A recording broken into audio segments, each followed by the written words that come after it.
At which stage during the process should we get in contact with FBA prep centers to ask about fees, operations, etc.? For those of you, there are a few students, and there's a few students on the call that will probably have to start off directly going through an FBA prep center. Let's whiteboard this. So like I said, there's a few of you who are going to have to go directly to an FBA prep center from the get-go. This mainly applies to people not living in the US. So if you live in Canada, you live in South America, Europe, Africa, whatever continent you're living on outside of the US, you're probably going to go this route. For the rest of you, you're mostly going to start in-house. At least that's what I recommend. You can do what you feel is best for you, obviously, but this is kind of the route I recommend for people getting started. So this is going to be our big factory right here with their clean emissions coming out their chimney. Most of you are going to get it from, I'll just put China here because a lot of people will get stuff from China. Most of you are going to get your stuff from factory to your house, and then you go to Amazon.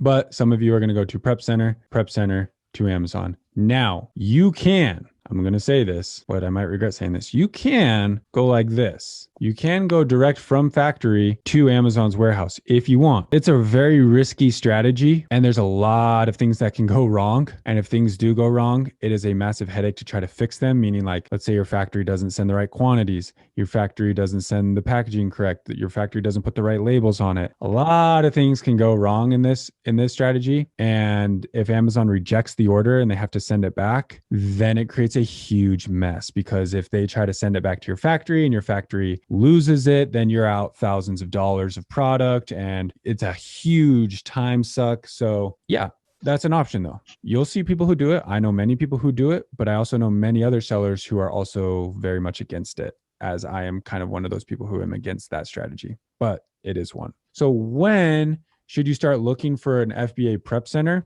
I would start looking for a prep center, or at least getting quotes, costs, operations, location, like where they're located. I would start doing your research on all that kind of stuff as soon as you decide on your brand and product. So as soon as you get to that phase of the coaching program, and let me see. So as far as like the order of operations of like building your business, I would say, all this discovery. So everything that's in the discovery and calculate phase, that's kind of like the pre-phases of like, I'm trying to figure out what I want to sell. I'm trying to get all my numbers straight. Once you get into this part, phase 3, where you figured out your brand, you're developing your branding, you are doing, your ideal customer, your offer, and your product development, like right in here, that's when I would start reaching out to prep centers personally.